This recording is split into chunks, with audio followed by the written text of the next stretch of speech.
I'm Janice Edwards. Welcome to Wednesday Wisdom. And our word for today is sing. And that is something that award-winning artist Miko Marks does beautifully. She is going to be starting a residency at Yoshi's in Oakland on April 15th. And we're excited to have her here today. Miko, it's so good to see you. Last time I saw you, we were doing an interview for my show, Bay Area Vista at Pajama Studios with Paula Lander and James Gardner. So it's been several years, but you look Yes. the same, which is amazing. And I'm so excited about the fact that you stepped away from the studio for this quick hello to give us an update on what you're doing. And I understand that we're going to talk about the residency in a moment, but 2019, you got back into music after not having sung for a while professionally. I mean, doing gigs and everything because of a dream. So, what Yes. was that dream? Well, first, I want to thank you for having me on your show. This is amazing to see you after all these years. It's really, really a gift. And Uh, and secondly, yes, I did. I had a dream that I was working with my same band members from 2005. Um, I had this dream that I was back working with them, but I had a dream we were gigging, like we were playing shows. And so what I did was I called Justin Phipps and I said, "We need to play. We need to play." He said, "Well, actually, I started a label. It's called Red Tone Records, and I'd like to send you a song called Goodnight America."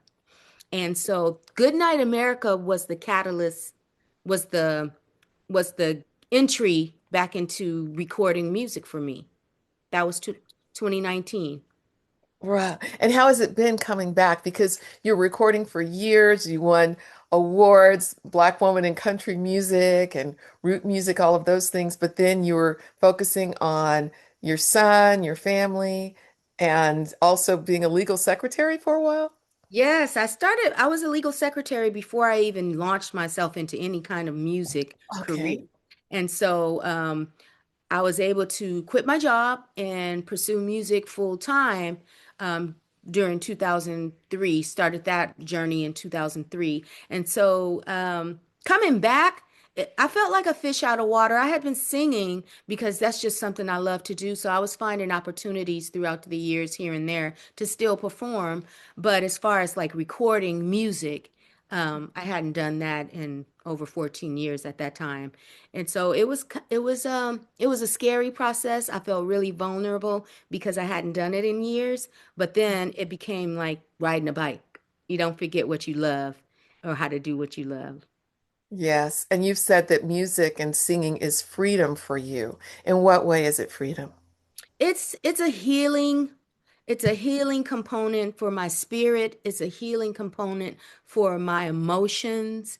It's a salve to my soul. Like when I get to sing, everything's better, everything's lighter, brighter, and it just elevates my whole self to this place that maybe I couldn't get to just in my day to day, but performing and doing music and being able to sing out into a crowd, it feels like I'm getting it's a release for me. Mhm. Yes.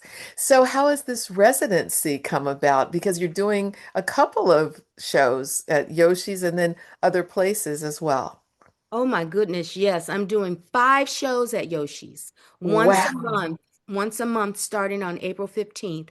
And I believe the May date is May 21st. And then there's a June, July, and August date, in addition to the touring that I'm doing. And as you can see, I'm in the studio right now, finishing up a blues album. Wow. That is so exciting. Preview of anything from the blues album and why blues this time? Well, one of my producers here at Red Tone, Justin Phipps, he was like, "I know you would really sound good doing blues."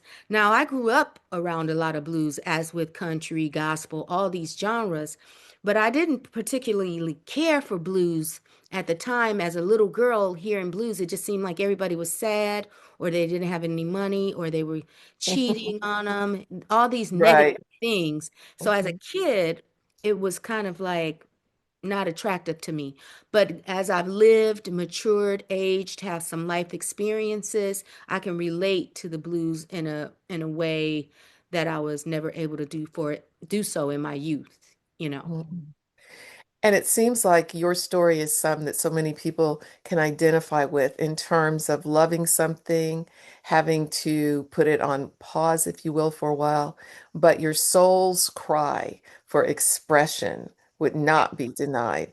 Would you say that's true? Absolutely. That is 100% true.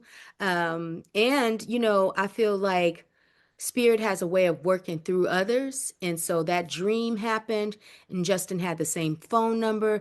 Then he had already started this label. So it was like all these things connected to bring me back to what I love to do most, which is create music for other people to listen and enjoy. And also, it just made it, it just made it was an easy process because I feel like when spirit is involved, everything, all the puzzle pieces just fall in. You don't have to force them. It just happens. And that's how me getting with Red Tone happened. It just happened so easily, magically.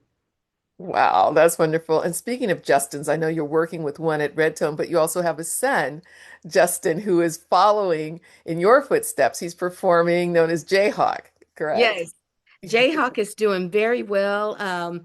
He is I think he's going on tour in June with Hillary Duff. So he's, Wow. yeah, I'm really proud of him. He's really going after what he loves to do. And I'd like to think that I helped inspire him, but I won't take much of that credit. He's a music lover just at heart. And I'm really happy for him. He gets to come up to the Bay Area from LA once a month, every Thursday night. He hosts this music night in San Francisco called the Felix. And so he does that once a month, every first Thursday of the month. So I get to see my son in action doing what he loves. Oh my goodness, that is so amazing. And last time I saw him, he was, I think, maybe 11 or 12. So it's Yes. so incredible Yes. We won't that say how old he is now because then you know how old I am. I know, really, and how old I am. We won't talk about those things, right? Some secrets are meant to be kept and not to be sung about, but there are others that you're singing about and singing so beautifully. So, Miko, thanks for stepping away from the studio for just a second to talk with us. And again, you can see Miko April 15th and every month at Yoshi's in Oakland at her residency. Continued success to you, my dear. Thanks so much. Thank you, Janice. Put a candle in the window. Though I'm gone, I'll be going home soon.